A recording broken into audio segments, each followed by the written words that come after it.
ನಾನು ನನ್ನದು ಅನ್ನೋ ಸ್ವಾರ್ಥನೇ ಜಾಸ್ತಿ. ಯಾವುದೇ ಹೋರಾಟ ಕೈಗೆತ್ತಿಕೊಂಡೆ ಅಂತಂದರೆ ಅದು ಭಾಳ ಅಚ್ಚುಕಟ್ಟಾಗಿ ನಾನು ಪ್ಲ್ಯಾನ್ ಮಾಡ್ತಿದ್ದೆ. ನನ್ನ ಜೀವನದಲ್ಲಿ ಸಾಕಷ್ಟು ಹೋರಾಟಗಳು ಯಶಸ್ವಿಯಾಗಿ ಮಾಡಿದ್ದೀನಿ. ಉತ್ತರ ಕರ್ನಾಟಕ ಭಾಗದಲ್ಲಿ ಇನ್ನೂ ಕೂಡ ತುಳಿತಕ್ಕೆ ಒಳಗಾಗಿದ್ದಾರೆ, ಮುಂದೆ ಬಂದಿಲ್ಲ, ಬೆಳವಣಿಗೆ ಕಂಡಿಲ್ಲ, ವಿದ್ಯಾಭ್ಯಾಸ ಇಲ್ಲ. ನಮ್ಮ ರಾಜಕೀಯ ನಾಯಕರುಗಳು ಹೊಡಿತಕ್ಕಂಥ ಕೆಲಸ ಮಾಡ್ತಾ ಇದ್ದಾರೆ. ಈ ಹೋರಾಟ ಕೈ ಬಿಡಿ, ನಿಮ್ ಕೈ ಹೆಂಗ್ ಬಿಸಿ ಮಾಡ್ಬೇಕು ಅದ್ ನಾವು ಮಾಡ್ತೀವಿ. ನನ್ನ ಜೀವನದಲ್ಲೇ ನಾನು ಕೈ ಚಾಚಿದವನಲ್ರಿ. ಹುಟ್ಟು ಹೋರಾಟಗಾರ ಅರುಣ್ ಕುಮಾರ್ ಎಸ್ ಪಾಟೀಲ್ ಕನ್ನಡ ಪರ ಸಂಘಟನೆಗಳನ್ನ ಕಟ್ಟಿ ಕಲಬುರಗಿ ನೆಲದಲ್ಲಿ ಕ್ರಾಂತಿ ಮಾಡಿದ್ದಾರೆ. ಜೈ ಕರ್ನಾಟಕ ರಕ್ಷಣಾ ವೇದಿಕೆ ಎಂಬ ಸಂಘಟನೆಯನ್ನ ಹುಟ್ಟುಹಾಕಿ ನಿರಂತರ ಹೋರಾಟ ಮಾಡಿದ್ರು. ಕ್ಯಾನ್ಸರ್ ಆಸ್ಪತ್ರೆ ಕಲಬುರಗಿಯಲ್ಲಿ ಉಳಿಸೋಕೆ ಹಾಗೂ ಹಿಂದುಳಿದ ಹೈದರಾಬಾದ್ ಕರ್ನಾಟಕ ಭಾಗದ ಅಭಿವೃದ್ಧಿಗೆ ಸಂವಿಧಾನದ 371ನೇ ಜೆ ತಿದ್ದುಪಡಿ ಮಾಡೋಕೆ ಆಗ್ರಹಿಸಿ ನಿರಂತರ ಹೋರಾಟ ಮಾಡಿದ್ರು. ಈಗ ವೀರಶೈವ ಲಿಂಗಾಯತ ಸಮಾಜದ ಜಿಲ್ಲಾಧ್ಯಕ್ಷರಾಗಿ ಸೇವೆ ಸಲ್ಲಿಸುತ್ತಿದ್ದಾರೆ. ಇವರಿಗೆ Zee Kannada news achievers award ನೀಡೋಕೆ ನಾವು ಹೆಮ್ಮೆ ಪಡುತ್ತೇವೆ.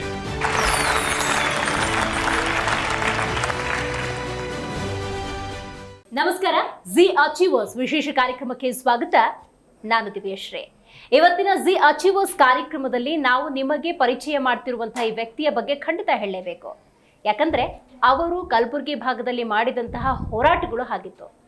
ಕಲಬುರಗಿ ಜನರ ಮನಸ್ಸಿನಲ್ಲಿ ಹಾಗೆಯೇ ಯುವ ಸಮೂಹದಲ್ಲಿ ಸಂಚಲನವನ್ನ ಹುಟ್ಟುಹಾಕಿದ್ದಾರೆ. ಮಾತ್ರವಲ್ಲ, ವೀರಶೈವ ಸಮಾಜದ ಏಳ್ಗೆಗಾಗಿ ತಮ್ಮನ್ನು ತಾವು ಮುಡುಪಾಗಿಟ್ಟಿದ್ದಾರೆ. ಇವತ್ತು ನಮ್ಮ ಕಾರ್ಯಕ್ರಮದಲ್ಲಿದ್ದಾರೆ ಅರುಣ್ ಕುಮಾರ್ ಎಸ್ ಪಾಟೀಲ್ ಅವರು. ಮೊದಲಿಗೆ ಅವರಿಗೆ ಕಾರ್ಯಕ್ರಮಕ್ಕೆ ಸ್ವಾಗತವನ್ನು ಕೋರೋಣ. ಸರ್, ಕಾರ್ಯಕ್ರಮಕ್ಕೆ ಸ್ವಾಗತ. ನಮಸ್ಕಾರ. ಕಲಬುರಗಿ ಭಾಗದ ಜನ ಅಂದಾಗ ನಿಮ್ಮನ್ನು ನೆನಪಿಸ್ಕೊಳ್ತಾರೆ. ಅಂಥ ಒಂದು ಹೋರಾಟಗಳನ್ನ ಮಾಡಿ ಜನತೆ ಮತ್ತು ಯುವ ಸಮೂಹದ ಮನಸ್ಸಿನಲ್ಲಿ ನೆಲೆಯೂರಿದ್ದೀರಿ ಅಂದ್ರೆ ಅದಕ್ಕೆ ಹೋರಾಟಗಳೇ ಕಾರಣ. ಬಟ್ ನನಗಿನ್ನೂ ಮಾಹಿತಿ ಏನ್ ಬೇಕಂದ್ರೆ ಈ ಹೋರಾಟಕ್ಕೆ ಕಾರಣ ಏನು ಅಂತ, ಮೂಲ ಏನು ಅಂತ ತಿಳ್ಕೊಳ್ಳೋ ಕುತೂಹಲ. ಏನ್ ಪ್ರೇರಣೆ ಆಯ್ತು ನಿಮಗೆ? ಅಂದ್ರೆ ಕುಟುಂಬದ ಒಂದು ವಾತಾವರಣವೇ ಹಂಗಿತ್ತ, ಅಥವಾ ಸಮಾಜದ ಪರಿಸ್ಥಿತಿಯನ್ನು ನೋಡಿ ನನಗೆ ಹೋರಾಟ ಮಾಡ್ಬೇಕು ಅನ್ನಿಸ್ತಾ, ಹೇಗೆ ಅಂತ? ಇದಕ್ಕೆ ಕಾರಣ ಮೂಲ ಅಂತಂದ್ರೆ, ನಮಗೆ ನಮ್ಮ ಭಾಗದಲ್ಲಿ ಒಬ್ಬರು ಶರಣು ಗದ್ದಿಗೆ ಅಂತೇಳಿ ಕರ್ನಾಟಕ ರಕ್ಷಣಾ ವೇದಿಕೆಯ ಅಧ್ಯಕ್ಷರಿದ್ದರು. ಒಂದು ಬಾರಿ ನಾವು ನಮ್ಮ ಫ್ರೆಂಡ್ಸ್, ನಮ್ಮ ಶರಣು ಅನ್ನೋರು ನಮ್ಮ ಫ್ರೆಂಡ್ಸು, ನಾವು ಸೇರಿ ಅವ್ರ ಮನೆಗೆ ಹೋದಾಗ ಅವ್ರದ್ದೆಲ್ಲ ನೋಡ್ತಾ ಇದ್ದೆ ಮೊದಲಿಂದಲೂ. ನಾನು ಬಿ ಎಸ್ ಸಿ ಓದಿ ನಾನು ಫ್ರೀ ಆಗಿದ್ದೆ. ಇನ್ನೇನು ಜಾಬ್ ಮಾಡಬೇಕು ಅನ್ನೋ ನಿಟ್ಟಿನಲ್ಲಿ ನೋಡ್ತಾ ಇದ್ದೆ. ಕೆಲವೊಂದು ವರ್ಷ ನಾನು ಮೆಡಿಕಲ್ ರೆಪ್ ಕೆಲಸನೂ ಮಾಡಿದ್ದೆ. ಮುಂದೆ ಯಾಕೋ ಅದು ಬೇಡ ಅನಿಸ್ತಾ ಇತ್ತು. ಇವರು ಮಾಡಿರ್ತಕ್ಕಂಥ ಹೋರಾಟಗಳದೆಲ್ಲ ಅವ್ರದ್ದು ಹಿನ್ನೆಲೆ ನೋಡಿಕೊಂಡಾಗ ನಾನು ಯಾಕೆ ಮಾಡಬಾರ್ದು ಜನರ ಸೇವೆ ಈ ಒಂದು ಸಂಘಟನೆ ಮುಖಾಂತರ ಅಂತೇಳಿ ನಾನು ನಿರ್ಧಾರವನ್ನು ತಗೊಂಡೆ, ಹೋರಾಟ ಮಾಡಬೇಕು ಅಂತ. ಕುಟುಂಬದಲ್ಲಿ ಆ ಥರದ ಒಂದು ಚಿಂತನೆಗಳಿತ್ತ? ಅಂದರೆ ರಾಜಕೀಯದ ಕುಟುಂಬವ ಅಥವಾ ಸಾಮಾನ್ಯ ಕೃಷಿಕ ಅಥವಾ ಉದ್ಯಮಿದಾರರ, ಯಾವ ಥರ ಅಂತ? ನಮ್ಮ ಕುಟುಂಬ ರೈತಾಪಿ ಕುಟುಂಬ ರೀ. ನಮ್ಮದು ಸುಮಾರು ಎಕರೆ ಹೊಲ ಇದೆ. ನಮ್ಮ ತಂದೆಯವರು ಕೂಡ ಸುಮಾರು ವರ್ಷದಿಂದ ರಾಜಕೀಯದಲ್ಲಿ ಇದ್ದವರು.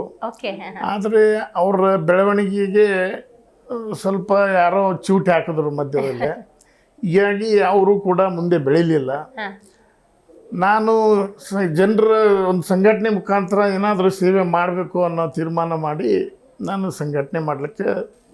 ಪರಿಸ್ಥಿತಿ ಹೆಂಗಿದೆ ಅಂದ್ರೆ ಸರ್, ನಾನು ನನ್ನದು ಅನ್ನೋ ಸ್ವಾರ್ಥನೇ ಜಾಸ್ತಿ. ಈಗ ಸಿಕ್ಕಿದ್ರು ದಕ್ಕಿದ್ರು ನನಗಿರ್ಲಿ, ನನ್ನ ಕುಟುಂಬಕ್ಕಿರ್ಲಿ, ಮುಂದಿನ ಮೊಮ್ಮಕ್ಳಿಗಿರ್ಲಿ, ಮುಂದಿನ ಪೀಳಿಗೆಗಿರ್ಲಿ, ಈ ತರದ ಮನೋಭಾವದ ನಡುವೆ ನಿಮ್ಮ ಕ್ಷೇತ್ರ ಅಂತ ಈಗ ಕಲಬುರಗಿ ಭಾಗ ಅಂತ ತಗೊಂಡ್ರೆ ಹಲವಾರು ಯಶಸ್ವಿ ಹೋರಾಟಗಳನ್ನು ಮಾಡ್ತೀರಿ. ಅಂದ್ರೆ ನೀವು ಸ್ಟಾರ್ಟ್ ಮಾಡಿದ್ರೆ ಅದನ್ನ ಎಂಡ್ ಆಗೋವರೆಗೂ ಬಿಡೋದಿಲ್ಲ, ಅದಕ್ಕೊಂದು ತಾರ್ಕಿಕ ಅಂತ್ಯ ತಗೊಂಡ್ಬರ್ತೀರಿ. ಈ ಇಚ್ಛಾಶಕ್ತಿ ಎಲ್ಲಿಂದ ಅಂತ? ಇಲ್ಲ, ನಾನು ಒಂದು ಬಾರಿ ಯಾವುದೇ ಹೋರಾಟ ಕೈಗೆತ್ತಿಕೊಂಡೆ ಅಂತಂದ್ರೆ ಅದು ಭಾಳ ಅಚ್ಚುಕಟ್ಟಾಗಿ ನಾನು ಪ್ಲ್ಯಾನ್ ಮಾಡ್ತಿದ್ದೆ. ಯಾಕಂತಂದರೆ ನಾನು ಮಾಹಿತಿ ಹಕ್ಕು ಕಾಯ್ದೆ ಮುಖಾಂತರ ಎಲ್ಲ ದಾಖಲೆಗಳು ತಗೊಂಡು ಬಹಳ ವ್ಯವಸ್ಥಿತವಾಗಿರ್ತಕ್ಕಂಥ ಹೋರಾಟಗಳನ್ನು ಮಾಡ್ತಾ ಇದ್ದೇವೆ. ನನ್ನ ಜೀವನದಲ್ಲಿ ಸಾಕಷ್ಟು ಹೋರಾಟಗಳು ಯಶಸ್ವಿಯಾಗಿ ಮಾಡಿದ್ದೀನಿ. ಗುಲ್ಬರ್ಗ ಜಿಲ್ಲೆ, ಗುಲ್ಬರ್ಗ ನಗರಕ್ಕೆ ಬಹಳಷ್ಟು ನನ್ನ ಮುಖಾಂತರ ಯಶಸ್ವಿ ಮಾಡಿಕೊಟ್ಟಿದ್ದೀನಿ. ಯಶಸ್ವಿ ಹೋರಾಟಗಳು ಅಂದಾಗ ನನಗೆ ನೆನಪಿಗೆ ಬರೋದು ರಸ್ತೆ ಅಗಲೀಕರಣ, ರೈಲ್ವೆ ವಿಚಾರಕ್ಕೆ ದೊಡ್ಡ ಮಟ್ಟದ ಹೋರಾಟ. ಅದು ಇದ್ರ ಬಗ್ಗೆ ಏನ್ ಹೇಳ್ತೀರಿ ಸರ್? ಇಲ್ಲ, ಅದು ನನ್ನ ಜೀವನದ ಬಹಳ ಯಶಸ್ವಿ ಹೋರಾಟನೇ ಅಂತ ಹೇಳಬೇಕಾಗುತ್ತೆ. ಕಲಬುರಗಿ ಇತ್ತೀಚಿನ ದಿನಗಳಲ್ಲಿ ಬಹಳ ವೇಗವಾಗಿ ಬೆಳೀತಕ್ಕಂಥ ಸಿಟಿಯಲ್ಲಿ ಕೂಡ ಕಲಬುರಗಿ ಬರುತ್ತೆ. ಅಂದರೆ ನಮ್ಮ ಭಾಗದಲ್ಲಿ ಇಡೀ ಕರ್ನಾಟಕದಲ್ಲಿ ವೇಗವಾಗಿ ಬೆಳೀತಕ್ಕಂಥ ಸಿಟಿ ಅಂತಂದ್ರೆ ನಮ್ಗೆ ಕಲಬುರಗಿ ಅಂತ ಹೇಳಿ ಹೇಳಲೇಬೇಕಾಗುತ್ತೆ. ಹೌದು. ಜನಸಂಖ್ಯೆ ಮತ್ತು ನಮ್ಮಲ್ಲಿ ಎಜುಕೇಶನ್ ಹಬ್ ಅಂತಾರೆ ಗುಲ್ಬರ್ಗ, ಕಲಬುರಗಿ ನಗರಕ್ಕೆ. ಅಲ್ಲಿ ಜನದಟ್ಟನೆ ಇಷ್ಟ ಆಗಿದೆ ಟ್ರಾಫಿಕ್ಕು ಅಂತಂದ್ರೆ ನೀವು ಕೇಳಬೇಡ್ರಿ. ನೀವು ಅಲ್ಲಿ ಒಂದು ಕಿರಾಣ ಬಜಾರ್ ಅಂತಕ್ಕಂಥದ್ದು ಒಂದಿದೆ. ಅಲ್ಲಿ ನೀವು ಒನ್ ವೇ ಹೋಗ್ಲಿಕ್ಕೂ ಆಗಲ್ಲ, ಅಷ್ಟೊಂದು ಟ್ರಾಫಿಕ್ ಜಾಮ್ ಆಗ್ತಾ ಇತ್ತು. ಹೀಗಾಗಿ ಒಟ್ಟಿನಲ್ಲಿ ಕಲಬುರಗಿಯಲ್ಲಿ ರಸ್ತೆ ಅಗಲೀಕರಣ ಆಗಬೇಕು ಅಂತೇಳಿ ನಾನು ಸುಮಾರು ಬಾರಿ ಹೋರಾಟ ಅಂದರೆ ಒಂದು 100 ಬಾರಿ ಹೋರಾಟ ಮಾಡಿದ್ದೇನೆ ರೀ. ಇಲ್ಲ 100 ಬಾರಿ ಮುಖ್ಯಮಂತ್ರಿಗಳು ಬಂದಾಗೊಮ್ಮೆ ಅವರಿಗೆ ನಾನು ಮನವಿ ಪತ್ರ ಕೊಡೋದು ಅಥವಾ ಅವರಿಗೆ ರಸ್ತೆ ತಡೆ ಮಾಡೋದು, ಅನೇಕ 100 ಹೋರಾಟಗಳು ಮಾಡಿ ಕೊನೆಗೆ ನಾನು ಅದರಲ್ಲಿ ಯಶಸ್ವಿಯಾಗಿದ್ದೀನಿ. ಹಲವಾರು ಕೇಸ್ಗಳು ಹಾಕೊಂಡಿದ್ದೀನಿ, ಅದರ ಸಲುವಾಗಿ ಜೈಲಿಗೂ ಹೋಗಿದ್ದೀನಿ. ಆ ನಂತರ ನನಗೆ ಜೈಲಿಗೆ ಹೋಗಿದ್ದಕ್ಕಿಂತನೂ ಈ ಹೋರಾಟದಲ್ಲಿ ಯಶಸ್ವಿಯಾಗಿದ್ದೀನಿ. ಅದು ನನಗೆ ಬಹಳ ನೆಮ್ಮದಿ ತಂದಿದೆ. ಇದು ಕೆಳಸೇತುವೆ ಅಗಲೀಕರಣ ಇದು ಮತ್ತೊಂದು ಸೆಟ್ ಬ್ಯಾಕ್ ಅಂತಾನೆ. ಹೌದೌದು. ಅಂದ್ರೆ ನಂದು ರಸ್ತೆ ಅಗಲೀಕರಣ ಮತ್ತು ರೈಲ್ವೆ ಕೆಳಸೇತುವೆ. ರೈಲ್ವೆ ಕೆಳಸೇತುವೆ ಅಂದ್ರೆ ಅದು ಹಳೆ ಜೇವರ್ಗಿ ರಸ್ತೆಯಲ್ಲಿ ಇರ್ತಕ್ಕಂಥ ರೈಲ್ವೆ ಕೆಳಸೇತುವೆ ರೀ. ಬೆಳಿಗ್ಗೆ ವಿದ್ಯಾರ್ಥಿಗಳು ಏನು ಸ್ಕೂಲ್ ಟೈಮಿಂಗು ಕಾಲೇಜ್ ಟೈಮಿಂಗ್ ಇರ್ತಿತ್ತಲ್ರಿ, ಅಲ್ಲಿ 1 ಗಂಟೆವರೆಗೂ ಕೂಡ ಕಾಯ್ಬೇಕಾಗ್ತಿತ್ತು. ಎಲ್ಲರೂ ಒಂದೇ ಕೆಳಸೇತುವೆಯಿಂದ ಹೋಗಬೇಕು, ಈ ಕಡೆಯಿಂದನೂ ಹೋಗ್ಬೇಕನ್ನೋರು ಆ ಕಡೆಯಿಂದನೂ ಬರ್ಬೇಕನ್ನೋರು. ಹೀಗಾಗ್ಬಿಟ್ಟು ಅಲ್ಲಿ ಟ್ರಾಫಿಕ್ ಜಾಮ್ ಆಗಿ ವಿದ್ಯಾರ್ಥಿಗಳಿಗೆ ಸ್ಕೂಲ್ ತಪ್ಪೋದು, ಜಾಬಿಗೆ ಹೋಗೋರಿಗೆ ಲೇಟ್ ಆಗೋದು, ಇದೆಲ್ಲವನ್ನು ಅರಿತುಕೊಂಡು ನಾನು ಸರಣಿ ಹೋರಾಟಗಳನ್ನ ಹಮ್ಮಿಕೊಂಡಿದ್ದೀನಿ ರೀ. ರಸ್ತೆ ಅಗಲೀಕರಣ ಮತ್ತು ರೈಲ್ವೆ ಕೆಳಸೇತುವೆ ತಗೊಂಡು ಹಲವಾರು ಬಾರಿ ಮುಖ್ಯಮಂತ್ರಿಗಳಿಗೆ ಮನವಿ ಕೊಡೋದಾಗಲಿ, ನಮ್ಮ ಉಸ್ತುವಾರಿ ಮಂತ್ರಿಗಳಿಗೆ ಮನವಿ ಕೊಡೋದಾಗಲಿ, ಜಿಲ್ಲಾಧಿಕಾರಿಗಳಿಗೆ ಮನವಿ ಕೊಡೋದಾಗಲಿ, ಅಷ್ಟೇ ಅಲ್ಲ ನಾನು ಉಗ್ರವಾಗಿರ್ತಕ್ಕಂಥ ಹೋರಾಟಗಳು ಮಾಡಿದ್ದೀನಿ ರೀ. ನನಗೆ ಇನ್ನೊಂದು ಆಶ್ಚರ್ಯ ಆಗಿತ್ತು ಸರ್, ಈ ಕರ್ನಾಟಕದಲ್ಲಿ ಏನೋ ಆಗ್ಬೇಕು ಅಂತ ಆಂಧ್ರದಲ್ಲಿ ಒಂದ್ಸಲ ಹೋರಾಟ ಮಾಡ್ತೀರಿ, ಹೌದು, ಅದನ್ನ ನೆನಪಿಸ್ಕೊಳ್ಬೋದಾ? ಅದು ನೋಡ್ರಿ, ನಾನು ವಾಡಿಯಿಂದ ಒಂದು ಟ್ರೈನು, ವಾಡಿ ಹೈದ್ರಾಬಾದ್ ಪ್ಯಾಸೆಂಜರ್ ಟ್ರೈನ್ ಇದೆ ಒಂದು. ವಾಡಿ ಹೈದ್ರಾಬಾದ್ ಟ್ರೈನು ಬೆಳಿಗ್ಗೆ 4:15 ವಾಡಿಯಿಂದ ಹೋಗ್ತಾ ಇತ್ತು. ವಾಡಿಯಿಂದ ನೀವು ಬೆಳಿಗ್ಗೆ 4:15 ಸುಮಾರು ಆಂಧ್ರ ಪ್ರದೇಶದ ಭಾಗಗಳಿಗೆ, ಅಂದ್ರೆ ಆಂಧ್ರ ಪ್ರದೇಶದ ಗ್ರಾಮಗಳಿಗೆ ಹೋಗುವವರೆಗೂ ಕೂಡ ಖಾಲಿ ಹೋಗ್ತಾ ಇತ್ತು ಅದು ಟ್ರೈನು. ಅದು ರೈಲ್ವೆ ಇಲಾಖೆಗೂ ನಷ್ಟ, ಮತ್ತೆ ನಮ್ಮ ಕಲಬುರ್ಗಿ ಒಂದು ಡಿವಿಷನಲ್ ಪ್ಲೇಸು. ಅಲ್ಲಿಂದ ಒಂದು ವೇಳೆ ಅದು ಹೋಗಿದ್ದೆ ಆದರೆ ಸಾವಿರಾರು ಜನರಿಗೆ ಅನುಕೂಲ ಆಗ್ತಿತ್ತು. ಅದು ಒಂದು ಬೇಡಿಕೆ ಇಟ್ಟುಕೊಂಡು ನಾನು ಹಲವಾರು ಬಾರಿ ಇಲ್ಲಿ ಇರ್ತಕ್ಕಂಥವ್ರಿಗೆ ನಾನು ರೈಲ್ವೆ ಅಧಿಕಾರಿಗಳಿಗೂ ಮನವಿ ಕೊಟ್ಟೆ, ಆಮೇಲೆ ನಮ್ಮ DRMಗಳಿಗೂ ಮನವಿ ಕೊಟ್ಟೆ. ಅದು ಯಾವುದಕ್ಕೂ ಕೂಡ ಅವರು ಜಗ್ಗದೆ ಇದ್ದಾಗ ನಾನು ರೈಲ್ವೆ ನಿಲಯಂ ಅಂತೇಳಿ ನಮ್ಮ ಆಂಧ್ರ ಪ್ರದೇಶದಲ್ಲಿ ಇತ್ತು, ಸಿಕಿಂದ್ರಾಬಾದ್ನಲ್ಲಿ. ನಾನು ಸುಮಾರು ಒಂದು 50-60 ಜನ ಎಲ್ಲ ನನ್ನ ಸಹಪಾಠಿಗಳನ್ನು ತಗೊಂಡು, ಸೋದರರಿಗೆ ತಗೊಂಡು ಬೆಳಿಗ್ಗೆ ರಾತ್ರಿನೇ ವಾಡಿಯಲ್ಲಿ ಮುಕ್ಕಾಂ ಮಾಡಿ, ವಾಡಿಯಿಂದ ಅದೇ ಟ್ರೈನಲ್ಲಿ ಎಲ್ಲ ದಾಖಲೆಗಳು ತಗೊಂಡು, ಸುಮ್ಮನೆ ಹೋದ್ರೆ ಅವ್ರು ಕೇರ್ ಮಾಡಲ್ಲ. ಅಂಕಿ ಅಂಶಗಳ ಸಮೇತ ನೀವು ಒಂದು ವೇಳೆ ಕಲಬುರ್ಗಿಯಿಂದ ಬಿಟ್ಟಿದ್ದೆ ಆದ್ರೆ ಇಷ್ಟು ಸೀಟ್ಗಳು ಫುಲ್ ಆಗ್ತವೆ, ಒಂದು ವೇಳೆ ನೀವು ವಾಡಿಯಿಂದ ಈಗ ಇಷ್ಟು ನಷ್ಟ ಆಗ್ತಾ ಇದೆ ರೈಲ್ವೆ ಇಲಾಖೆಗೆ, ಹೀಗಾಗ್ಬಿಟ್ಟು ನೀವು ಒಂದು ವೇಳೆ ಕಲಬುರ್ಗಿಯಿಂದ ಪ್ರಾರಂಭಿಸಿದ್ದೆ ಆದರೆ ಇದು ಬಹಳ ಅನುಕೂಲ ಆಗುತ್ತೆ ಅಂತೇಳಿ ಅಲ್ಲಿ ಹೋಗಿ ಸುಮಾರು 2 ಕಿಲೋಮೀಟರ್ ಉದ್ದಗಲಕ್ಕೂ ಕೂಡ ನಾವು ಪ್ರತಿಭಟನೆ ಮಾಡಿದೆವು ರೈಲ್ವೆ ನಿಲಯಂ ಎದುರುಗಡೆ. ಅವಾಗ ಒಂದು ಸಂಬಂಧ ಅವರು ಕೂಡ ಹಲವಾರು ಬಾರಿ ಮಾಡಿದಾಗ ಅದು ಅವರು ನೋಡಿ ಅವರು ಕೂಡ ಲೆಕ್ಕಾಚಾರ ಮಾಡಿಕೊಂಡು ಕೊನೆಗೆ ನಮಗೆ ವಿಸ್ತರಣೆ ಮಾಡಿಕೊಟ್ರು ಕಲಬುರ್ಗಿ. ಬರೀ ಎಷ್ಟು 55 ರೂಪಾಯಿಲಿ ಹೈದರಾಬಾದ್ಗೆ ಹೋಗುವ ಒಂದು ವ್ಯವಸ್ಥೆ ಆಯ್ತು ರೀ.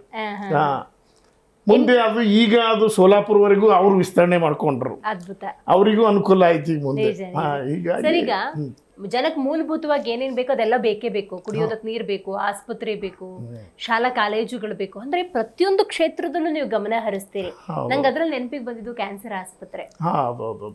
ಆ ಹೋರಾಟ ಹೆಂಗಿತ್ತು, ಹೆಂಗ್ ಪ್ಲಾನ್ ಮಾಡ್ಕೊಂಡ್ರಿ ನೀವು? ಇಲ್ಲಿ ಒಂದು ನಮ್ಮಲ್ಲಿ ಕಿದ್ವಾಯಿ ಕ್ಯಾನ್ಸರ್ ಆಸ್ಪತ್ರೆ ಒಂದು ಅಂಗ ಇತ್ತು, ಅಂದ್ರೆ ಒಂದು ಸ್ಮಾಲ್ ಇದು ಇತ್ತು ಮೊದಲು, ಒಂದು ಸಣ್ಣ ಕೇಂದ್ರ ಇತ್ತು. ಅದು ಅದನ್ನು ಶಿಫ್ಟ್ ಮಾಡಬೇಕು ಅಂತೇಳಿ ತೀರ್ಮಾನ ಮಾಡಿದ್ರು ಒಂದು ಸಾರಿ ಸರ್ಕಾರ. ಬೆಂಗಳೂರಿಗೆ ಇದ್ದಿದ್ದನ್ನು ಬೆಂಗಳೂರಿಗೆ ಶಿಫ್ಟ್ ಮಾಡಬೇಕು ಅಂತೇಳಿ ತೀರ್ಮಾನ ಮಾಡಿದ್ರು. ಕ್ಯಾನ್ಸರ್ ರೋಗ ಇಡೀ ಎಲ್ಲ ಕಡೆನೂ ಇದೆ ರೀ. ಈಗ ಇಲ್ಲಿಂದ ಬಡ ರೋಗಿಗಳಿಗೆ ಒಂದು ವೇಳೆ ಅಲ್ಲಿ ಫ್ರೀಯಾಗಿ ಟ್ರೀಟ್ಮೆಂಟ್ ಇದ್ರೂ ಕೂಡ ಇಲ್ಲಿಂದ ಹೋಗ್ಲಿಕ್ಕೆ ಬರಲಿಕ್ಕೆ ಸುಮಾರು 1000 ರೂಪಾಯಿ ಬೇಕ್ರಿ. ನಾನು ಈ ಒಂದು ಸಂಸ್ಥೆ ಕ್ಯಾನ್ಸರ್ ಕಿದ್ವಾಯಿ ಸಂಸ್ಥೆ ಇಲ್ಲಿಂದ ತೆಗಿಬೇಡ್ರಿ ಅಂಥೇಳಿ ನಮ್ಮ ಬೊಮ್ಮಾಯಿ ಸಾಹೇಬರು ಅವಾಗ ಉಸ್ತುವಾರಿ ಮಂತ್ರಿಗಳಿದ್ರು. ಅವರಿಗೂ ಕೂಡ ಬಂದಾಗೊಮ್ಮೆ ಅವರಿಗೆ ಇಷ್ಟೊಂದು ನೆನಪು ಮಾಡೋದು ಅಷ್ಟೇ ಅಲ್ಲ, ರಸ್ತೆ ತಡೆ ಮಾಡೋದಾಗ್ಲಿ, ಪ್ರತಿಭಟನೆ ಮಾಡೋದಾಗ್ಲಿ, ಭಾಳ ಅವರು ಬೇಜಾರು ಮಾಡಿಕೊಂಡು ತಕ್ಷಣ ಇದು ಶಿಫ್ಟ್ ಆಗಬಾರ್ದು ಅಂತಕ್ಕಂಥ ತೀರ್ಮಾನನೂ ಆ ಸಂದರ್ಭದಲ್ಲಿ ಅವರು ತಗೊಂಡು ಈ ಭಾಗಕ್ಕೆ ಒಂದು ಒಳ್ಳೆ ಕೆಲಸ ಮಾಡಿಕೊಟ್ಟಿದ್ದಾರೆ. ಖಂಡಿತ. ವಿದ್ಯಾರ್ಥಿಗಳು ಸರ್, ವಿದ್ಯಾರ್ಥಿಗಳ ಸಲುವಾಗಿ ನೀವು ನಿಂತ್ಕೋತೀರಿ, ಒಂದಷ್ಟು ವ್ಯವಸ್ಥೆಗಳನ್ನ ಮಾಡ್ಕೊಡ್ತೀರಿ, ಕನ್ನಡದಲ್ಲಿ ಪರೀಕ್ಷೆ ಬರೆಯೋದಕ್ಕೆ ಅವಕಾಶ ಮಾಡ್ಕೊಡ್ತೀರಿ, ಅದಕ್ಕೂ ಒಂದು ದೊಡ್ಡ ಹೋರಾಟ ಅಲ್ಲ. ನನ್ಗೆ ಆಶ್ಚರ್ಯ ಆಗೋದು, ಏನೇ ಪಡ್ಕೋಬೇಕು ಹಂಗಾದ್ರೂ ಹೋರಾಟ ಮಾಡ್ಬೇಕಾ? ಹೋರಾಟ ಮಾಡ್ಲೇಬೇಕ್ರಿ. ಹೋರಾಟ ಇಲ್ಲಾಂದ್ರೆ ಈಗ ಮಗು ಹತ್ರನೇ ಹಾಲು ಕುಡಿಸ್ತಾರೆ ಅಂತಾರಲ್ಲ, ಹಂಗೆ ನಮ್ಗೆ ಸಮಸ್ಯೆ ಇದ್ದುದನ್ನು ನಾವು ಸರ್ಕಾರದ ಮುಂದೆ ನಾವು ಪ್ರತಿಭಟನೆ ಮುಖಾಂತರ ಹೇಳಿದಾಗ ಮಾತ್ರ ಅವರು ಕೇಳ್ತಾರೆ, ಇಲ್ಲ ಅಂದರೆ ಸಾಧ್ಯನೇ ಇಲ್ಲ ರೀ. ಇವತ್ತಿನ ದಿನಮಾನದಲ್ಲಿ ನನಗೆ ಎಲ್ಲಕ್ಕಿಂತ ಮುಖ್ಯವಾಗಿರ್ತಕ್ಕಂಥದ್ದು ಈ ರೈಲ್ವೆ ಸೇತುವೆ ಮತ್ತು ರಸ್ತೆ ಅಗಲೀಕರಣ ಹೇಳಿದ್ರಲ್ಲ, ಇದೆಲ್ಲಕ್ಕಿಂತಲೂ ಮುಖ್ಯವಾಗಿ ರೈತರದೊಂದು ಸಮಸ್ಯೆ ಐತ್ರಿ ನಮ್ಮ ಭಾಗದಲ್ಲಿ. ಕಲಬುರಗಿಯಲ್ಲಿ ಸಮೀಪ ಬರ್ತಕ್ಕಂಥ ಒಂದು ಹೊನ್ಕಿರಣಗಿ, ಫಿರೋಜಾಬಾದ್, ಅಲ್ಲಿ ಸರ್ಕಾರ 1516 ಎಕರೆ ಜಮೀನು ಅಕ್ವೈರ್ ಮಾಡ್ತಾ ಇದ್ರು ಸರ್ಕಾರದವರು, ಒಂದು ವಿದ್ಯುತ್ ಉತ್ಪಾದನಾ ಘಟಕ ಹಾಕ್ಲಿಕ್ಕೆ. ಬರೀ 3 ರಿಂದ 4 ಲಕ್ಷ ರೂಪಾಯಿ ದರ ಕೊಡ್ತಾ ಇದ್ದಾರೆ ಸರ್ಕಾರ. ಅದು ಹೊನ್ನಕಿರಣಗಿ ಅಂತಕ್ಕಂಥ ಊರಿದೆ. ಅಂದ್ರೆ ಹೊನ್ನಕಿರಣಗಿ ಅಂದ್ರೆ ಹೊನ್ನ ಬಂಗಾರದಂತ ಬೆಳೀತಕ್ಕಂಥ ಭೂಮಿಗಳು. ಹಾಗಾಗ್ಬಿಟ್ಟು ಅವರೆಲ್ಲ ವಿರೋಧ ಪಟ್ಟರು ಕೂಡ ಒತ್ತಾಯಪೂರ್ವಕವಾಗಿ ಮಾಡ್ತಾ ಇದ್ರು. ಆಗ ನಾವು ಅಲ್ಲಿ ಹೋಗಿ ಸರ್ಕಾರದ ವಿರುದ್ಧ ಹೋರಾಟ ಮಾಡಿದೆವ್ರು ನಾವು. ಆವಾಗಲೂ ಕೂಡ ನಮ್ಗೆ 15 ದಿನ ಜೈಲಿಗೆ ಇಟ್ಟಿದ್ರು ಇವರು ಸರ್ಕಾರದವರು. ಮತ್ತೆ ಬಂದು ಮತ್ತೆ ಮರುದಿನನೇ ಸ್ಟಾರ್ಟ್ ಮಾಡಿದ್ರು ಹೋರಾಟ. ಆಗ ಮತ್ತೆ ಒಯ್ದರು 2 ಬಾರಿ. ಆ ಇದರಲ್ಲಿ ಕೇಸಲ್ಲಿ 2 ಬಾರಿ ಒಯ್ದು ಕೊನೆಗೆ 3 ರಿಂದ 4 ಲಕ್ಷ ಕೊಡ್ತಾ ಇದ್ರು. ಕೊನೆಗೆ 9 ಲಕ್ಷ ರೂಪಾಯಿ ಪರ್ ಎಕರ್ ಕೊಟ್ಟು ನಮ್ಮ ರೈತರಿಗೆ ನ್ಯಾಯ ಕೊಟ್ಟರು. ಅದು ನನಗೆ ಸಮಾಧಾನ ತಂದಿರ್ತಕ್ಕಂಥ. ಖಂಡಿತ ಸರ್. ಈಗ ಇವತ್ತಿನ ವಿದ್ಯಾರ್ಥಿಗಳು ಚೆನ್ನಾಗಿ ಓದಿ ದೊಡ್ಡ ಮಟ್ಟಕ್ಕೆ ಹೋದ್ರೆ ಅವರೇ ನಮ್ಮ ಭಾರತದ ಭವಿಷ್ಯ ಆಗ್ತಾರೆ. ಒಂದೇನೋ ಒಂದು ಕಾಂಪಿಟೇಟಿವ್ ಎಕ್ಸಾಮ್ ಬರೀಬೇಕು ಅಂತ ಹೇಳಿದ್ರೆ ಕನ್ನಡದಲ್ಲಿ ಬರೆಯಂಗಿಲ್ಲ ಅನ್ನೋ ಬೇಲಿ ಹಾಕಿಬಿಟ್ರೆ ಹೆಂಗೆ ಅಂತ. ಸೊ ಆ ನಿಟ್ಟಿನಲ್ಲಿ ಹೋರಾಟ ಮಾಡ್ತೀರಿ, ವಿದ್ಯಾರ್ಥಿ ಬೆಂಬಲ ಸಿಗುತ್ತೆ, ಅವ್ರ ಪರವಾಗಿ ನೀವು ನಿಂತ್ಕೋತೀರಿ. ಅದೆಷ್ಟು ಸ್ಯಾಟಿಸ್ಫ್ಯಾಕ್ಷನ್ ಕೊಟ್ಟಿದೆ ನಿಮ್ಗೆ? ಬಹಳ ರೀ, ಎಲ್ಲಾ ವಿದ್ಯಾರ್ಥಿಗಳಿಗೆ ಅನುಕೂಲ ಆಗುತ್ತೆ. ಕನ್ನಡದಲ್ಲೇ ನಮ್ಮ ನೀವು ಕಾಂಪಿಟೇಟಿವ್ ಇದು ಬರೋದು ಹೀಗಾಗಿಬಿಟ್ಟು ಅದು ಬಹಳ ನೆಮ್ಮದಿ ತಂತು ಬಿಟ್ರು ನಮ್ಗೆ. ಅಲ್ಲಿ ಪುಟ್ಟಯ್ಯ ಅಂತಕ್ಕಂಥವ್ರು VC ಇದ್ರು. ಆ VC ಅವರಿಗೆ ನಾವು ಗಮನಕ್ಕೆ ತಂದಾಗ ಅವರು ಕೂಡ ಸಹಕರಿಸಿ ಅದಕ್ಕೆ ಸಂಬಂಧಪಟ್ಟಂತೆ ಎಲ್ಲ ಇದು ತಗೊಂಡ್ರು, ಸ್ಟೆಪ್ಸ್ ತಗೊಂಡು ಅನುಕೂಲ ಮಾಡಿಕೊಟ್ರು ಅವರು ಕೂಡ. ಏನು ವೀರಶೈವ ಸಮಾಜದ ಬಗ್ಗೆ ನಾನು ಮಾತಾಡಲೇಬೇಕು. ಕರ್ನಾಟಕ ಅಂದಾಗ ಅತಿ ಹೆಚ್ಚು ಈ ಸಮಾಜಕ್ಕೆ ಸಂಬಂಧಪಟ್ಟವರು ಇದ್ದೇ ಇದ್ದಾರೆ. ಬಟ್ ಹಲವಾರು ಕಡೆ ಸರ್ ನಾನು ನೋಡೋದಾದ್ರೆ ಉತ್ತರ ಕರ್ನಾಟಕ ಭಾಗದಲ್ಲಿ ಇನ್ನೂ ಕೂಡ ತುಳಿತಕ್ಕೆ ಒಳಗಾಗಿದ್ದಾರೆ, ಮುಂದೆ ಬಂದಿಲ್ಲ, ಬೆಳವಣಿಗೆ ಕಂಡಿಲ್ಲ, ವಿದ್ಯಾಭ್ಯಾಸ ಇಲ್ಲ. ಅವರ ಏಳಿಗೆಗೆ ನೀವು ಶ್ರಮಿಸ್ತೀರಿ? ನಮ್ಮದು ಸುಮಾರು ಈಗ ನಾನು 10 ವರ್ಷದಿಂದ ಈಗ ಸಮಾಜದ ನಮ್ಮ ವೀರಶೈವ ಸಮಾಜದಲ್ಲೂ ಕೂಡ ಕೆಲಸ ಮಾಡ್ತಾ ಇದ್ದೀನಿ. ನಾನು ಹಿಂದೆ ಅಖಿಲ ಭಾರತ ವೀರಶೈವ ಸಮಾಜದ ಅಧ್ಯಕ್ಷ ಇದ್ದೆ. ಈಗ ಜಿಲ್ಲಾ ವೀರಶೈವ ಸಮಾಜದ ಅಧ್ಯಕ್ಷನಾಗಿ ಕಾರ್ಯನಿರ್ವಹಿಸ್ತಾ ಇದ್ದೇನೆ. ನಮ್ಮ ಸಮಾಜ ನಾವೆಲ್ಲ ಭಾಳ ಬಲಿಷ್ಠವಾಗಿರ್ತಕ್ಕಂಥ ಸಮಾಜ ನಮ್ಮದು. ಆದರೆ ಇವತ್ತು ನಮ್ಮಲ್ಲಿ ಉಪಪಂಗಡಗಳು, ಇವತ್ತು ರಾಜಕಾರಣಿಗಳು ಎಲ್ಲ ಉಪಪಂಗಡಗಳು ಮಾಡಿಬಿಟ್ಟು ಹೊಡಿತಕ್ಕಂಥ ಕೆಲಸ ಮಾಡ್ತಾ ಇದ್ದಾರೆ. ನನ್ನ ಕೆಲಸ ಏನು, ಅದು ಸಂಘಟಿಸಿ ನಾವು ಹೋರಾಟ ಮಾಡಿ ಒಗ್ಗೂಡಿಸ್ಬೇಕು ಅಂತೇಳಿ ಇವತ್ತು ನಾವು ಪ್ರಯತ್ನ ಮಾಡ್ತಾ ಇದ್ದೀವಿ. ಹೀಗಾಗಿಬಿಟ್ಟು ನಾವು ಒಂದಾದರೆ ನಾವು ಎಲ್ಲ ರೀತಿಯಿಂದಲೂ ನಾವು ಬಲಿಷ್ಠ ಇರ್ತೀವಿ. ನಾವು ಆರ್ಥಿಕವಾಗಿ ಆಗಿರ್ಬೋದು, ಇವತ್ತು ಎಲ್ಲ ರೀತಿಯಿಂದಲೂ ಬಲಿಷ್ಠವಾಗಿರ್ತಕ್ಕಂಥ ಸಮಾಜ ನಮ್ಮದು ವೀರಶೈವ ಲಿಂಗಾಯತ್ ಸಮಾಜ. ಹೀಗಾಗಿಬಿಟ್ಟು ಸ್ವಲ್ಪ ಎಲ್ಲರೂ ಜಾಗೃತರಾಗಬೇಕಾಗಿದೆ. ನಮ್ಮ ಸಮಾಜದವರು ರಾಜಕೀಯಕ್ಕಾಗಿ ನಮ್ಮ ರಾಜಕೀಯ ನಾಯಕರುಗಳು ಹೊಡಿತಕ್ಕಂಥ ಕೆಲಸ ಮಾಡ್ತಾ ಇದ್ದಾರೆ. ನಾವು ಚುನಾವಣೆಗಾಗಿ ಮಾತ್ರ ಅದು ಯೋಚನೆ ಮಾಡಬೇಕು. ನಂತರ ನಾವು ಮತ್ತೆ ಸಮಾಜದ ಬೆಳವಣಿಗೆಗಾಗಿ, ಸಮಾಜದ ಅಭಿವೃದ್ಧಿಗಾಗಿ ಶ್ರಮಿಸಬೇಕು ಅಂತಕ್ಕಂಥ ಎಲ್ಲರಲ್ಲಿಯೂ ಕೂಡ ಇಂಥ ಒಂದು ಮನವರಿಕೆ ಆಯಿತು ಅಂತಂದರೆ ಇನ್ನೂ ನಮ್ಮ ಸಮಾಜ ಬೆಳೀಲಿಕ್ಕೆ ಸಾಧ್ಯ ಇದೆ. ಖಂಡಿತ ಸರ್.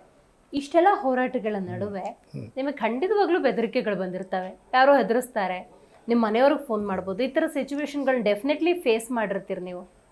ನನಗೆ ಒಂದು ಬಾರಿ ನಮ್ಮಲ್ಲಿ 1972-73ರಲ್ಲಿ ಈ ರೈತರಿಗೆ ಅನುಕೂಲ ಆಗಬೇಕು ಅಂತೇಳಿ ಅವಾಗ ವೀರೇಂದ್ರ ಪಾಟೀಲ್ ಅವರು ಮುಖ್ಯಮಂತ್ರಿ ಆಗಿದ್ದಾಗ ನಮ್ಮ ರೈತರಿಗೆ ಅನುಕೂಲ ಆಗಬೇಕು ಅಂತೇಳಿ ಕೆಲವೊಂದು ನೀರಾವರಿ ಯೋಜನೆಗಳು ತಂದರು. ಫಾರ್ ಎಕ್ಸಾಂಪಲ್ಲು ಅಮರ್ಜ ನೀರಾವರಿ ಯೋಜನೆ ಅಂತೇಳಿ ನಮ್ಮಲ್ಲಿದೆ, ಬೆಣ್ಣೆತೊರ ನೀರಾವರಿ ಯೋಜನೆ ಇದೆ, ಮುಲ್ಲಾಮಾರಿ ಇದೆ ರೀ. ಒಂದು ಉದಾಹರಣೆ ಹೇಳ್ತೀನಿ ನಿಮಗೆ. ಇವತ್ತು ನನ್ನ ಹುಟ್ಟೂರು ಅಳನ್ ತಾಲೂಕಿನಲ್ಲಿದೆ. ಅಳನ್ ತಾಲೂಕಿನ ಅಮರ್ಜ ನೀರಾವರಿ ಯೋಜನೆ 72-73ರಲ್ಲಿ 5,08,00,000 ರೂಪಾಯಿಯಲ್ಲಿ ಮುಗಿಬೇಕು ಆ ಯೋಜನೆ. ಸುಮಾರು 23,000 ಎಕರೆ ಜಮೀನಿಗೆ ನೀರು ಉಣಬೇಕು ಅಂತೇಳಿ ಅವಾಗಲೇ ನಿರ್ಧಾರ ಮಾಡಿದ್ರು.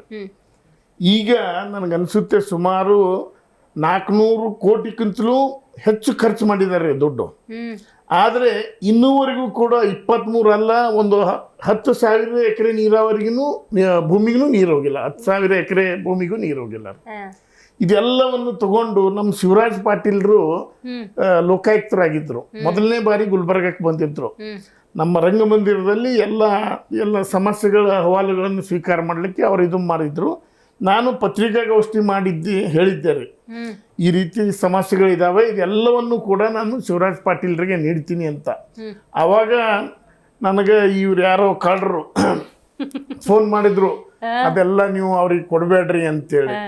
ನಾನು ಯಾವುದಕ್ಕೂ ಹೆದರದೇನೆ, ನಾನು ಜೈಲಿಗೆ ಬಿದ್ದು ಬಂದವನು, ನಾವು ಯಾವುದಕ್ಕೂ ಹೆದರದೇನೆ ಹೋರಾಟದಲ್ಲಿ ಕೆಲಸ ಮಾಡೋನು.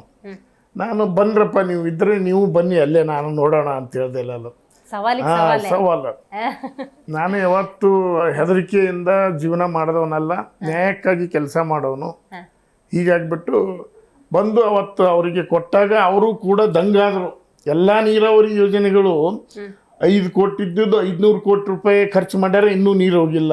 ಭೀಮಾ ನಮ್ಮ ಇದ್ರದ್ರಿ ಯಾವುದು ಭೀಮಾ ನೀರಾವರಿ ಎಲ್ಲಕ್ಕೂ ಕೂಡ 5-6 ಕೋಟಿ ಇದ್ದಿದ್ದು 500-600 ಕೋಟಿ 100 ಪಟ್ಟು 500 ಪಟ್ಟು ಹೆಚ್ಚು ಖರ್ಚು ಮಾಡ್ಯಾರ್ರಿ. ಇನ್ನೂವರೆಗೂ ಕೂಡ ಆ ಭೂಮಿಗಳಿಗೆ ನೀರು ಹೋಗಿಲ್ಲ. ದುರಂತ ರೀ ನಮ್ಮ ಭಾಗ. ಹೀಗಾಗ್ಬಿಟ್ಟು ನಮ್ಮಲ್ಲಿ ಇರ್ತಕ್ಕಂಥ ರೈತರು ಅಭಿವೃದ್ಧಿ ಆಗಲಿಕ್ಕೆ ಆಗ್ತಾ ಇಲ್ಲ ರೀ. ಸರ್, ಈಗ ಜೈಲಿಗೆ ಹೋಗಿ ಬಂದೆ ಅಂತ ಹೇಳ್ತಾ ಇದ್ರಿ. ಜೈಲಿಗೆ ಹೋದಂಥ ಸಿಚುವೇಶನಲ್ಲಿ ನಿಮ್ಗೆ ಆ ಮನಸ್ಥಿತಿ ಹೆಂಗಿರ್ತಿತ್ತು ಅಂತ. ಈಗ ನೀವೇನೋ ದೃಢ ಸಂಕಲ್ಪ ಮಾಡ್ಬೋದು, ಆಗಿದ್ದಾಗ್ಲಿ ನೋಡೋಣ ಅಂತ. ಬಟ್ ನಿಮ್ಮನ್ನು ನಂಬಿಕೊಂಡಿರ್ತಾರೆ ನೋಡಿ, ನಿಮ್ಮ ಮನೆಯವ್ರು ಇರ್ಬೋದು, ನಿಮ್ಮ ಬಳಗದವ್ರು, ಅವ್ರಿಗೆ ಅಷ್ಟು ತಾಕತ್ತಿರೋದು ಕಷ್ಟ. ಬೇಡ ಬಿಟ್ಬಿಡಿ ಇದೆಲ್ಲ, ನಮಗೇನು ಕಮ್ಮಿ, ಈ ಥರದ ಮಾತುಗಳು ಬರ್ತಿತ್ತಾ?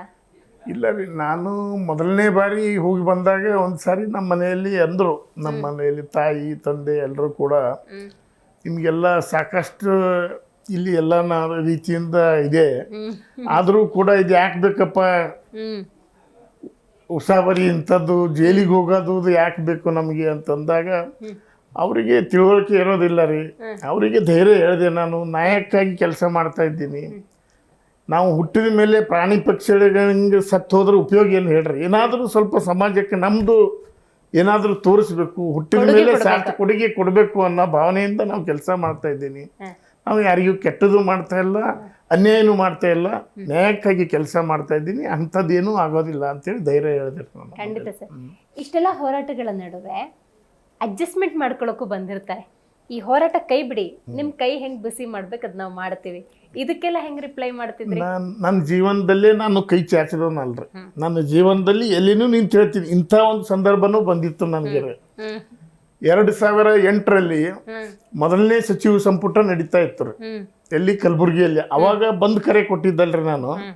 ಎರಡನೇ ಬಂದ್ ಕರೆ ಕೊಟ್ಟಾಗ ನನಗೆ ನಮ್ಮಲ್ಲಿ ಎಲ್ಲ ನಮ್ಮ ಸಶೀಲ್ ನಮೋಶಿ ಅಣ್ಣವ್ರು MLC ಇದ್ದರ್ರಿ, ಎಲ್ಲ ಪೊಲೀಸ್ ಅಧಿಕಾರಿಗಳು, ಲಕ್ಷ್ಮಣ್ ಸವದಿ ಸಾಹೇಬರು ಉಸ್ತುವಾರಿ ಮಂತ್ರಿಗಳಿದ್ದರು. ಆಗ ಆ ಬಂದು ವಾಪಸ್ ತಗೊಳ್ಳೋಕ್ಕೆ ನನಗೆ ರಾತ್ರಿ 2 ಗಂಟೆ 3 ಗಂಟೆಗೆ ಒಂದು ಅಲ್ಲಿ ನಮ್ಮ ಪೂಜ್ಯರಿದ್ದಾರೆ ರೀ, ನಮ್ಮ ಜಗದ್ಗುರುಗಳಿದ್ದಾರೆ ರೀ, ಅಲ್ಲಿ ಶಹಾಬಜಾರ್ ಸುಲ್ಪುಲ್ ಮಠದಲ್ಲಿ ರೀ. ಅವ್ರ ಹತ್ರ ಒಂದು ಸಂಧಾನ ಸಭೆ ಕರೆದ್ರಿ. ಅವಾಗ ಕರೆದು ನನಗೆ ಹೇಳಿದ್ರು, ಇಲ್ಲ ಇದು ಸಚಿವ ಸಂಪುಟ ಆಗೋದ್ರಿಂದ ಈ ಭಾಗಕ್ಕೆ ಅನೇಕ ಅಭಿವೃದ್ಧಿ ಕೆಲಸಗಳಾಗ್ತವೆ, ಯೋಜನೆಗಳಿಗೆ ನಮಗೆ ಸಹಾಯ ಆಗುತ್ತೆ, ಹೀಗಾಗ್ಬಿಟ್ಟು ನೀನು ವಾಪಸ್ ತಗೊಳ್ಳು ಅಂತಂದಾಗ ನಾನು ಎಲ್ಲರ ಸಮ್ಮುಖದಲ್ಲಿ ಅವ್ರು ಒತ್ತಾಯಕ್ಕೆ ಮಾಡೋದು, ನನ್ನ ಕಾರ್ಯಕರ್ತರು ಇದ್ದರು. ಆದರೂ ನನಗೆ ಇಷ್ಟೊಂದು ಜನ ಟೀಕೆ ಮಾಡಿದ್ರಿ, ಏನು ರಾತ್ರಿ ನೀನು ವಾಪಸ್ ತಗೊಂಡು ನೀನು ಹ್ಯಾಂಗೆ ಮಾಡಿದಿ, ಯಾರಿಗೆ ಕೇಳಿಲ್ಲ, ಏನು ಮಾತಾಡಿದ್ರು, ಏನು ಬಿಟ್ಟರು, ಇಷ್ಟೊಂದು ನಿಂದನೆಗಳು ಬಂದರು ನನಗೆ. ನನ್ನ ಕಣ್ಣಿಂದ ನೀರು ಹೋದ್ರೆ ಅವತ್ತೇ ನಾನು ಹೇಳ್ತೀನಿ ರೀ, ಅವತ್ತಿಂದೇ ಸಂಘಟನೆ ಬಿಡಬೇಕು ಅನಿಸ್ತು. ಆದರೂ ಕೂಡ ನಮ್ಮ ಪೂಜ್ಯರಿದ್ದಾರೆ ಸುಲ್ಪುಲ್ ಶ್ರೀಗಳು, ಅವ್ರು ಹೇಳಿದ್ರು ಒಳ್ಳೆಯವರಿಗೆ ಇಂಥ ಸ್ತುತಿ ನಿಂದೆಗಳು ಬರ್ತಾ ಇರ್ತವೆ, ಇಂಥವೇ ನಿಮ್ಗೆ ಜೀವನದಲ್ಲಿ ಬೆಳೆಸ್ತವೆ, ಇನ್ನೂ ಗಟ್ಟಿ ಮಾಡುತ್ತೆ, ಅದಕ್ಕಾಗಿ ಯಾವುದಕ್ಕೂ ಹೆದರಬೇಡಿ ಅಂತ ಹೇಳಿದ್ರು. ಈಗ ಸನ್ಮಾನಗಳನ್ನ ಸ್ವೀಕರಿಸೋದು ಬಹಳ ಸುಲಭ. ಹೌದು, ಈಗ ಕ್ಷಣದಲ್ಲಿ ಏನೋ ಬಂತು, ಮಾಡಿದ್ದ ಕೆಲಸ ಈ ತರ ಸನ್ಮಾನ, ಅವಮಾನಗಳಾದಾಗ, ಟೀಕೆ ಟಿಪ್ಪಣಿಗಳು ಬಂದಾಗ ನೀವು ಅರಗಿಸ್ಕೋಬೇಕು, ನಿಮ್ಮ ಕುಟುಂಬದವರು ಅರಗಿಸ್ಕೋಬೇಕು ಅಂದ್ರೆ ಅಲ್ಲ ಸರ್, ಅಲ್ರಿ ಮೇಡಮ್ ಅವರೇ, ಇದು ಹೆಂಗದ ಅಂತಂದ್ರಿ, ನಾವು ಏನಾದರೂ ಸ್ವಾರ್ಥಕ್ಕಾಗಿ ಮಾಡಿ ಅಥವಾ ನಮ್ಮ ಲಾಭಕ್ಕಾಗಿ ಮಾಡಿ ಬಂದಾಗ ನಾವು ಅರ್ಗಿಸ್ಕೊಂಬಂದು ಭಾಳ ಈಜಿ ರೀ. ಆದರೆ ಇದು ನಾವು ಸಾರ್ವಜನಿಕರ ಉಪಯೋಗಕ್ಕಾಗಿ ಜನಸಾಮಾನ್ಯರ ಸಮಸ್ಯೆಗೆ ಸ್ಪಂದಿಸುವ ನಿಟ್ಟಿನಲ್ಲಿ ಕೆಲಸ ಮಾಡಿದಾಗ ಇಂಥವು ಬಂದಾಗ ನಿಜಕ್ಕೂ ಅರ್ಗಿಸ್ಕೊಳ್ಳಾರ್ದಂತ ನೋವಾಗುತ್ತೆ ರೀ. ಭಾಳ ನೋವಾಗುತ್ತೆ ರೀ. ಸಾಕಷ್ಟು ಬಾರಿ ಇಂಥವು ಕೂಡ ಬಂದಿದ್ದಾವೆ. ಅವೆಲ್ಲವನ್ನು ಕೂಡ ಮೆಟ್ಟಿ ಇವತ್ತು ನಾವು ನನ್ನ ಕೈಲಾದಷ್ಟು ಕೊಡುಗೆ ನಾನು ನಮ್ಮ ಜಿಲ್ಲೆಯ ಜನರಿಗೆ ನೀಡಿದ್ದೀನಿ. ರೈಟ್. ಇದು ಒಂದು ಭಾಗ ಆದ್ರೆ, ಉಪಕಾರ ಆದ ನಂತರ ನಿಮ್ಮ ಕ್ಷೇತ್ರದಲ್ಲಿ ಒಂದಷ್ಟು ಬದಲಾವಣೆಯನ್ನ ಕಂಡಿರ್ತಾರೆ, ಜನಸಾಮಾನ್ಯರು ಖುಷಿಯಾಗಿರ್ತಾರೆ, ಬಂದು ಮಾತಾಡ್ತಾರೆ, ಅಣ್ಣ ನಿಮ್ಮಿಂದ ಉಪಕಾರ ಆಯ್ತು ಸರ್, ನಿಮ್ಮಿಂದ ಇಲ್ಲಿ ಬದಲಾವಣೆಗಳಾಗಿದ್ದಾವೆ, ಈ ತರ ಒಳ್ಳೆ ಮಾತುಗಳನ್ನ ಆಡ್ತಾರ. ಇಂಥವು ಆಡ್ದಾಗ ಸಾಕಷ್ಟು ಜನ ಆಡ್ತಾರೆ. ಇವೆಲ್ಲ ಕೇಸ್ 23-24 ಕೇಸ್ಗಳವರಿ, 3-4 ಬಾರಿ ಜೈಲಿಗೆ ಹೋಗಿದ್ದೀನಿ. ಅವೆಲ್ಲವೂ ಕೂಡ ನಾನು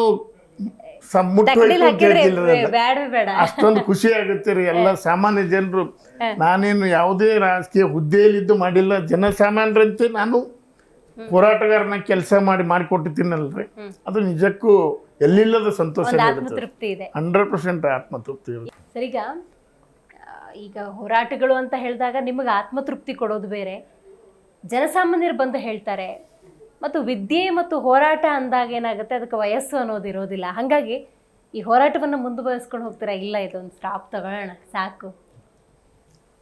ಇದು ನಮ್ಮ ಜೀವನದಲ್ಲಿ ನಾವು ಅರಗಿಸ್ಕೊಂಡು ಬಿಟ್ಟಿದ್ದೀವಿ ರೀ. ಈಗ ಯಾರದೇ ಸಮಸ್ಯೆ ಇತ್ತು ಅಂದಾಗ ಧ್ವನಿ ಎತ್ತಕ್ಕಂಥದ್ದು ಅದು ನಮ್ಗೆ ಹ್ಯಾಬಿಟ್ ಆಗಿಬಿಟ್ಟಿದೆ. ಅದು ನಿಮ್ದೇ ಸಮಸ್ಯೆ ಆಗ್ಬಿಟ್ಟಿದೆ, ಸರಿಪಡಿಸ್ಲೇಬೇಕು. ಈಗಲೂ ಕೂಡ ಎಷ್ಟೋ ಜನ ಬರ್ತಾರೆ ನಮ್ಮ ಹತ್ರ, ಕೈಲಾದ ಮಟ್ಟಿಗೆ ಪ್ರಾಮಾಣಿಕ ಪ್ರಯತ್ನ ಮಾಡ್ತೀನಿ ರೀ ನಾನು. ಸರ್, ಇದು 371J 300 ಅದೇ ನಮ್ಮ ಭಾಗದಲ್ಲಿ ಇವತ್ತು ಹಿಂದುಳಿದ ನಮ್ಮ ಹೈದರಾಬಾದ್ ಕರ್ನಾಟಕ ಪ್ರದೇಶಕ್ಕೆ ಇವತ್ತು ವಿಶೇಷವಾಗಿರ್ತಕ್ಕಂಥ ಸೌಲಭ್ಯವನ್ನು ಮಾಡಿಕೊಟ್ಟಿದ್ರು. ಈ ಆಗಬೇಕು ಅಂತಂದರೆ ಅನೇಕ ಬಾರಿ ನಾವು ಕೂಡ ಹಲವಾರು ಹೋರಾಟಗಳು ಮಾಡಿದ್ದೇವೆ. ಇವತ್ತು ನಮಗೆ ಅನೇಕ ರೀತಿಯ ಸೌಲಭ್ಯಗಳು, ಸಬ್ಸಿಡಿಗಳು ಅಥವಾ ನೌಕರಿಯಲ್ಲಿ ಆಗಿರ್ಬೋದು, ಶಿಕ್ಷಣದಲ್ಲಿ ಆಗಿರ್ಬೋದು, ಇವತ್ತು ಎಲ್ಲ ರೀತಿಯಿಂದ ನಮ್ಮಲ್ಲಿರ್ತಕ್ಕಂಥ ಎಲ್ಲ ನಮ್ಮ ಮಕ್ಕಳಿಗೆ ಬರ್ತಕ್ಕಂಥ ವಿದ್ಯಾರ್ಥಿಗಳಿಗೆ ಇವತ್ತು ವಿಶೇಷವಾಗಿರ್ತಕ್ಕಂಥ ಒಂದು ಸವಲತ್ತು ನಮ್ಗೆ ಸಿಕ್ಕಿದೆ. ಈ ಹಿನ್ನೆಲೆಯಲ್ಲಿ ಕೂಡ ನಾವು ಒಬ್ಬರೇ ಅಲ್ಲ ರೀ, ಈ ಸಿಗಬೇಕಾದ್ರೆ ಇವತ್ತು ವೈಜನಾಥ್ ಪಾಟೀಲ್ ಹಿಡ್ಕೊಂಡು ನಮ್ಮ ಖರ್ಗೆ ಸಾಹೇಬರಾಗಿರ್ಬೋದು, ಎಲ್ಲ ರೀತಿಯಿಂದ ನಮ್ಮ ಯಡಿಯೂರಪ್ಪ ಸಾಹೇಬ್ರದ್ದು ಸಹಕಾರ ಇದೆ. ಎಲ್ಲ ರಾಜಕಾರಣಿಗಳು ಇವತ್ತು ಇದಕ್ಕೆ ಸಹಕಾರ ಮಾಡಿದ್ರಿಂದ ಇವತ್ತು ನಮ್ಮ ಭಾಗದಲ್ಲಿ ಒಂದು ದೊಡ್ಡ ಕ್ರಾಂತಿಯನ್ನೇ ಆಗಿದೆ ಇದು. ಸರ್, ಈಗ ಹೋರಾಟಗಾರರಾಗೆ ಮುಂದುವರಿತೀರಾ, ರಾಜಕೀಯದ ನಂಟಂತೂ ನಿಮ್ಮ ಕುಟುಂಬಕ್ಕೆ ಇದ್ದೇ ಇದೆ. ಸೊ ಹೊಸ ಮಜಲು ಏನಾದ್ರು ನಿಮ್ಮ ಜೀವನದಲ್ಲಿ ರಾಜಕೀಯವಾಗಿ? ನಾವು ಇಷ್ಟೆಲ್ಲ ಮಾಡಿದೀವಿ. ಒಂದು 4-5 ಬಾರಿ ಜೈಲಿಗೆ ಹೋಗಿದ್ದೀನಿ, ಒಂದು 23-24 ಕೇಸ್ಗಳು ಹಾಕೊಂಡಿದ್ದೀನಿ. ನನಗೂ ಶಾಸಕನಾಗಬೇಕು ಅಂತಕ್ಕಂಥ ಆಸೆ ಇದೆ. ಆ ದೇವರು ಅಥವಾ ನಮ್ಮ ಪಕ್ಷದವರು ಜನ ಒಂದು ವೇಳೆ ಅವಕಾಶ ಕೊಟ್ಟರೆ ನಾನು ಪ್ರಯತ್ನ ಮಾಡ್ತೀನಿ ರೀ, 100% ಮಾಡ್ತೀನಿ ರೀ. ಖಂಡಿತ ಸರ್. ಈ ಸರ್, ಈಗ ನೀವಿಷ್ಟೆಲ್ಲ ಹೋರಾಟ ಮಾಡ್ತಿರ್ತೀರಿ, ಸಮಾಜಕ್ಕೆ ಏನಾದರೂ ಕೊಡುಗೆ ಕೊಡಬೇಕು, ಈ ಥರದ್ರಲ್ಲಿ ನೀವಂದ್ರೆ ಒಂದು ಕೇಂದ್ರ, ಆದರೆ ನಿಮ್ಮ ಹಿಂದೆ ಹಿಂಬಾಲಕರು ಇರ್ತಾರೆ, ಕಾರ್ಯಕರ್ತರು ಇರ್ತಾರೆ, ಬಳಗದವ್ರು ಇರ್ತಾರೆ, ಸಂಬಂಧಿಕರು ಅಥವಾ ಯಾರು ಸ್ನೇಹಿತರು ಎಲ್ಲ ನಿಂತ್ಕೋತಾರಲ್ಲ, ಅವ್ರ ಸಹಕಾರದ ಬಗ್ಗೆ ಏನು ಹೇಳ್ತೀರಿ ಅಂತ? ಅಲ್ಟಿಮೇಟ್ ಅವ್ರು ನಿಮ್ಮ ಜೊತೆಗೆ ನಿಂತ್ಕೊಂಡಿದ್ದಾರೆ ಅಂದ್ರೆ ದೊಡ್ಡ ವಿಷಯ ಅಲ್ವಾ? ಅದು ಕೂಡ ಭಾಳ ದೊಡ್ಡ ಈಗ ನಾನು ಒಬ್ಬ ಮಾಡೋದ್ರಿಂದ ಆಗೋದಿಲ್ರಿ. ಈಗ ನನ್ನ ಜೊತೆ ಒಂದು 50-60 ಜನ ಬಂದಾಗ ಮಾತ್ರ ಹೋರಾಟ ಯಶಸ್ವಿ ಆಗುತ್ತೆ ರೀ. ಇವತ್ತು ಅನೇಕ ಜನ ನನ್ನ ಸೋದರರು, ಇವತ್ತು ನಾನು ಇಲ್ಲಿ ಕುಂತು ಮಾತಾಡ್ಬೇಕಾದ್ರೂ ಅವರೇ ಕಾರಣ ಹೇಳಿ. ಯಾಕಂದ್ರೆ ಯಾವುದೇ ಒಂದು ಹೋರಾಟ ಯಶಸ್ವಿ ಆಗ್ಬೇಕಾದ್ರೂ ಅವರು ನನ್ನ ಸೋದರರೇ ಕಾರಣ. ಅವ್ರ ಶಕ್ತಿನೇ ನನಗೆ ಎಲ್ಲಕ್ಕಿಂತ ದೊಡ್ಡ ಶಕ್ತಿ ರೀ. ಹೀಗಾಗ್ಬಿಟ್ಟು ನಾನು ಅವರಿಗೂ ಕೂಡ ಎಲ್ಲ ರೀತಿಯಿಂದ ಯಾವುದೇ ಅನ್ಯಾಯ ಮಾಡ್ದಂಗೆ ನಾನು ಅಣ್ಣ ತಮ್ಮಂದಿರಂತೆ ನಾನು ನಡ್ಕೋತೀನಿ ಅವ್ರ ಜೊತೆನೂ ಕೂಡ. ಸಮಾಜದ ಸಮಗ್ರ ಬೆಳವಣಿಗೆಗೆ ನಿಮ್ಮ ಹೋರಾಟ ಸರ್, ನಾನು ಇಷ್ಟು ತನಕ ಮಾತಾಡಿದಾಗ ನನಗೆ ಗೊತ್ತಾಗಿದ್ದು ಇವತ್ತು ಯಾವುದೇ ಪಕ್ಷಗಳು ಕೂಡ ಚುನಾವಣೆಗೂ ಪೂರ್ವದಲ್ಲಿ ಪ್ರಚಾರ ಮಾಡ್ಬೇಕಾರೆ ನಮ್ದು ಭ್ರಷ್ಟಾಚಾರ ಮುಕ್ತ ದಕ್ಷ ಆಡಳಿತ ಕೊಡ್ತೀವಿ ಅಂತಾರೆ. ಆದ್ರೆ ಇವತ್ತಿಗೂ ಜನ ಯಾವುದೋ ಒಂದು ಕೆಲಸಕ್ಕೆ ಇಷ್ಟು ದುಡ್ಡು ಇಟ್ಕೊಂಡು ಹೋದ್ರೆ ಕೆಲಸ ಆಗುತ್ತೆ ಅನ್ನೋ ಕ್ಲಾರಿಟಿಗೆ ತಂದು ಬಿಟ್ಟಿದ್ದಾರೆ. ಹಂಗಾಗಿ ನಾವು ಏನ್ ನಿರೀಕ್ಷೆ ಮಾಡ್ಬೋದು ಈ ಪಕ್ಷಗಳಿಂದ, ಈ ರಾಜಕೀಯ ವ್ಯವಸ್ಥೆಯಿಂದ? ಜನ ಯಾವಾಗ ಬದಲಾವಣೆ ಕಾಣಬೇಕು? ಇಲ್ಲ ರೀ, ಹಂಗಂತ ಹೇಳಕ್ಕಾಗಲ್ಲ ರೀ. ಎಲ್ಲಾನು ಬೇಕು ಇದಕ್ಕೆ ಒಳ್ಳೆತನೂ ಬೇಕ್ರಿ, ಆಮೇಲೆ ಒಳ್ಳೆ ಕೆಲಸಗಳು ಮಾಡಿರ್ಬೇಕು, ಮತ್ತೆ ದುಡ್ಡು ಬೇಕು, ಜಾತಿನೂ ಬೇಕು. ಈಗಿನ ವಾತಾವರಣ ಹೇಗಿದೆ ಅಂತಂದ್ರೆ ಎಲ್ಲವನ್ನೂ ಇದ್ದಾಗ ಮಾತ್ರ ಪಕ್ಷದವರು ನೋಡ್ತಾರೆ, ಜನನೂ ನೋಡ್ತಾರೆ. ಹೀಗಾಗ್ಬಿಟ್ಟು ಬರೀ ಒಂದೇ ಇದೆ ಅಂತಂದ್ರೆ ಅದಕ್ಕೂ ಸಹಕಾರ ಸಿಗೋದಿಲ್ರಿ. ನನಗೆ ತಿಳಿದ ಮಟ್ಟಿಗೆ ಎಲ್ಲವನ್ನೂ ಬೇಕು ಅಂದಾಗ ಮಾತ್ರ ಯಶಸ್ವಿ ಆಗಲಿಕ್ಕೆ ಸಾಧ್ಯ ಇದೆ. ಅದಕ್ಕೆ ನಾನು ಕೂಡ ಪ್ರಯತ್ನ ಮಾಡ್ತೀನಿ ಬರ್ತಕ್ಕಂಥ ದಿನಗಳಲ್ಲಿ. ದೇವರ ಇಚ್ಛೆ ರೀ ಮುಂದೆ. ಖಂಡಿತ ಸರ್, ಖಂಡಿತ. ಇವತ್ತಿನ ಕಾರ್ಯಕ್ರಮದಲ್ಲಿ ನೀವು ಭಾಗಿಯಾಗಿ ನಿಮ್ಮ ಹೋರಾಟದ ಜೀವನ ಅನ್ನೋದು ಹೇಗಿತ್ತು, ಯುವ ಸಮೂಹ ಯಾವ ರೀತಿ ಇದ್ರೆ ಸೂಕ್ತ ಅನ್ನುವಂಥ ಒಂದೊಳ್ಳೆ ಸಂದೇಶವನ್ನು ಕೊಟ್ಟಿದ್ದೀರಿ. Thank you so much sir. Thank you, ಧನ್ಯವಾದ. ನೋಡಿದ್ರಲ್ಲ ವೀಕ್ಷಕರೇ, ಕಲಬುರಗಿ ಭಾಗದ ಯುವ ಸಮೂಹದ ಮನಸ್ಸಿನಲ್ಲಿ, ಅಲ್ಲಿನ ಜನಸಾಮಾನ್ಯರ ಮನಸ್ಸಿನಲ್ಲಿ ಅಚ್ಚಳಿಯದೆ ತಮ್ಮ ಹೋರಾಟದ ಮೂಲಕ ಛಾಪನ್ನು ಮೂಡಿಸಿದ್ದಾರೆ ಶ್ರೀಯುತರು ಅರುಣ್ ಕುಮಾರ್ ಅವರು. ಅವರ ಹೋರಾಟ ಖಂಡಿತವಾಗ್ಲೂ ಮುಂದುವರಿಯುತ್ತೆ. ಜನತೆ ಆಶೀರ್ವಾದವನ್ನು ಮಾಡಿದ್ರೆ, ಭಗವಂತನ ಕೃಪೆ ಅನ್ನೋದಿದ್ರೆ ಖಂಡಿತವಾಗ್ಲೂ ಆ ಭಾಗದ ಶಾಸಕನಾಗಿ ನನ್ನ ಸೇವೆಯನ್ನು ಮುಂದುವರಿಸ್ತೀನಿ ಅನ್ನುವಂತಹ ಮಹದಾಸೆಯನ್ನು ಇಟ್ಕೊಂಡಿದ್ದಾರೆ. ಖಂಡಿತವಾಗ್ಲೂ ಆ ಆಸೆ ಅನ್ನೋದು ಈಡೇರಲಿ ಅಂತ ಹಾರೈಸ್ತಾ ಇವತ್ತಿನ ಕಾರ್ಯಕ್ರಮವನ್ನು ಮುಗಿಸೋಣ. ನೋಡ್ತಾ ಇರಿ ಜಿ ಕನ್ನಡ ನ್ಯೂಸ್, ಸತ್ಯವೇ ಸುದ್ದಿಯ ಜೀವಾಳ.